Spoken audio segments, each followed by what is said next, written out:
Pourquoi certaines images nous touchent alors même qu'on sait qu'elles sont fausses?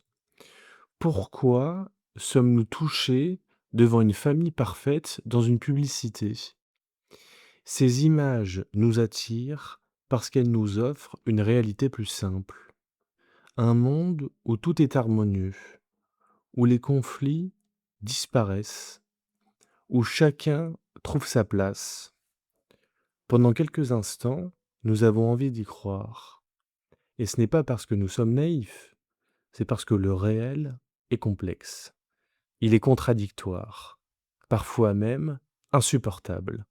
C'est précisément cette tentation que Milan Kundera analyse dans l'insoutenable légèreté de l'être. Pour y répondre, il utilise un mot que nous employons souvent sans vraiment le comprendre, le kitsch. Pour la plupart d'entre nous, le kitsch désigne un objet de mauvais goût. Mais pour Kundera, le kitsch n'est pas une question d'esthétique, c'est une manière de regarder le monde. Le kitsch commence lorsque nous préférons une belle illusion à une vérité imparfaite. Il ne transforme pas la réalité, il en retire simplement tout ce qui dérange. Le doute, la souffrance, les contradictions. Il ne ment pas en ajoutant quelque chose, il ment en supprimant ce qu'il refuse de voir. Et c'est précisément ce qui le rend si séduisant, car un monde sans conflit est toujours plus rassurant que le monde réel. Pourtant, la réalité humaine est faite de contradictions. Nous pouvons aimer quelqu'un et lui faire du mal, défendre une valeur et ne pas être capable de l'appliquer nous-mêmes. Le kitsch refuse cette complexité. Aujourd'hui, il est partout, dans les réseaux sociaux, dans les publicités, dans le développement personnel, dans les discours politiques, partout où l'on nous promet une vie parfaite. Le problème n'est pas que ces images existent, le problème est que nous finissons parfois par le confondre avec la réalité. Pour Kundera, le kitsch est donc un mensonge auquel nous choisissons de croire, parce qu'il rend le monde plus supportable. Mais selon lui, le véritable cœur du kitsch ne se trouve pas dans ces images. Il se trouve dans quelque chose de beaucoup plus subtil, une émotion. Une émotion que nous partageons avec les autres. Et c'est là qu'apparaît ce qu'il appelle la deuxième larme. C'est ici que la réflexion de Kundera devient fascinante. Pour expliquer le kitsch, il imagine une scène d'une simplicité absolue. Un enfant court dans une prairie. Le soleil éclaire son visage. Ses parents le regardent avec tendresse. Cette scène peut nous émouvoir. C'est ce que Kundera appelle la première larme, une émotion immédiate, naturelle. Nous trouvons simplement cette image belle. Il n'y a rien de condamnable à cela. Mais une seconde émotion apparaît presque aussitôt. Nous sommes émus de savoir que d'autres personnes seront émues, elles aussi, devant cette scène. Nous ne partageons plus seulement une image, nous partageons une émotion. C'est la deuxième larme. C'est ici que naît le kitsch. Car ce qui nous touche n'est plus seulement la beauté, c'est le sentiment de communier avec les autres. Le sentiment que, pendant un instant, tout le monde ressent exactement la même chose. Cette idée est profondément humaine. Nous avons tous besoin d'appartenir à quelque chose, à une famille, à une nation, à une communauté. Le kitsch répond à ce besoin. Il nous murmure, regarde, nous sommes tous pareils. Mais la réalité est différente. Deux personnes peuvent contempler le même paysage et éprouver des émotions opposées. Deux personnes peuvent aimer sans aimer de la même manière. Deux personnes peuvent défendre les mêmes valeurs pour des raisons totalement différentes. La réalité est plurielle. Le kitsch cherche au contraire à fabriquer une émotion unique, une seule façon de ressentir, une seule manière d'interpréter le monde. Et cette idée est aujourd'hui plus actuelle que jamais. Les réseaux sociaux ne nous montrent pas seulement ce que les autres vivent, ils nous montrent aussi ce que nous sommes censés ressentir. Une catastrophe, une victoire, une naissance, une mort. Tout devient immédiatement une émotion collective.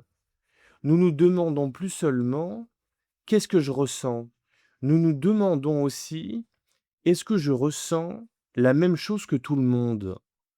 C'est cette question que Kundera nous invite à examiner.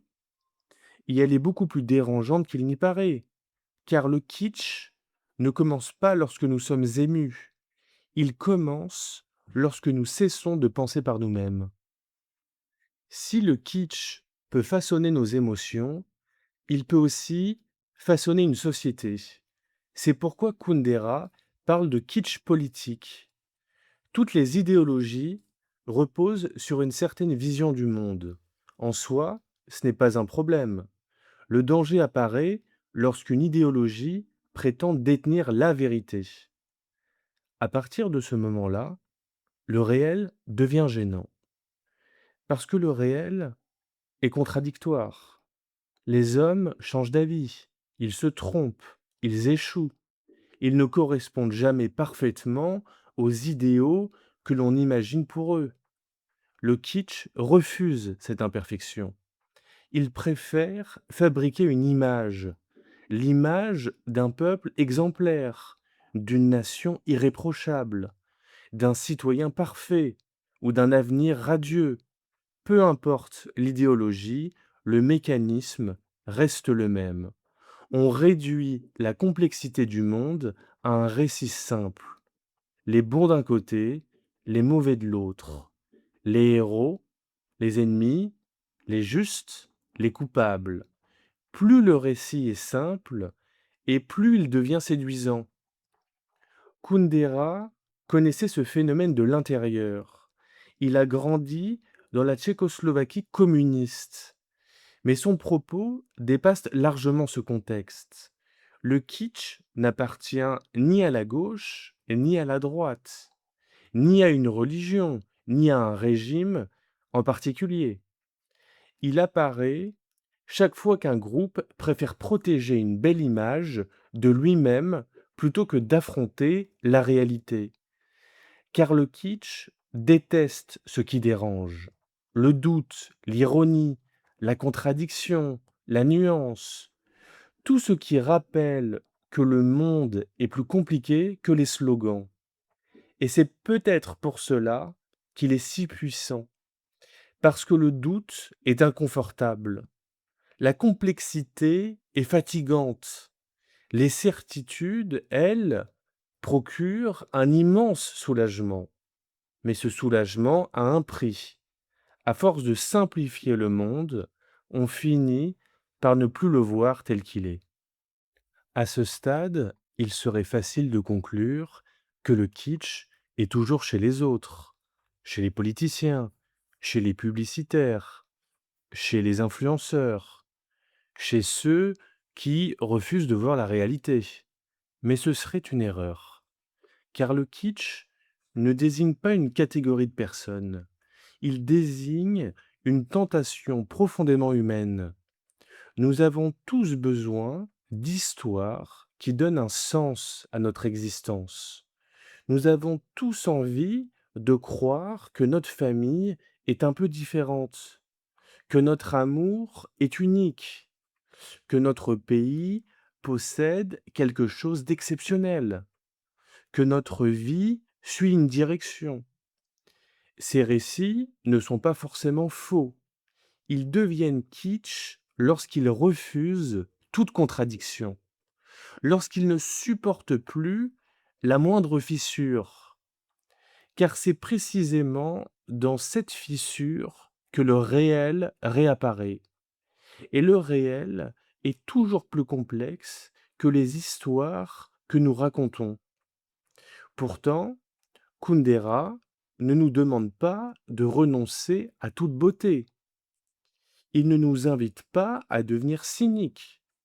Il sait que l'être humain ne peut pas vivre uniquement de vérités brutales.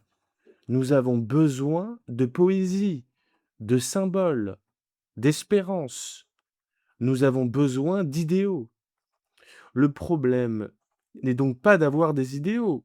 Le problème est d'oublier qu'ils sont des idéaux. À partir du moment où une image prétend remplacer la réalité, le kitsch commence. Peut-être est-ce cela, au fond, la véritable leçon de Milan Kundera. Le contraire du kitsch n'est pas le désespoir, ce n'est pas le cynisme, ce n'est pas non plus le refus d'être ému. Le contraire du kitsch est le courage d'aimer le monde sans lui mentir. Aimer quelqu'un sans le croire parfait. Croire en des valeurs sans les transformer en dogmes. Admirer un paysage sans imaginer que la vie est toujours aussi belle. Accepter que la réalité soit parfois magnifique et parfois profondément tragique. Car c'est précisément cette contradiction qui fait d'elle une réalité. Kundera nous rappelle finalement une chose très simple. Ce qui est vivant est imparfait. Un être humain parfait n'existe pas. Une société parfaite n'existe pas. Une histoire parfaite n'existe pas. Et peut-être que c'est justement cette imperfection qui rend le monde digne d'être aimé.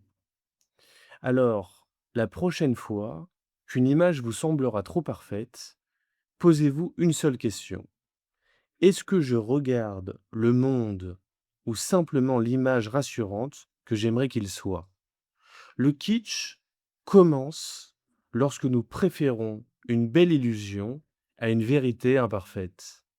La liberté commence peut-être le jour où nous acceptons enfin l'inverse.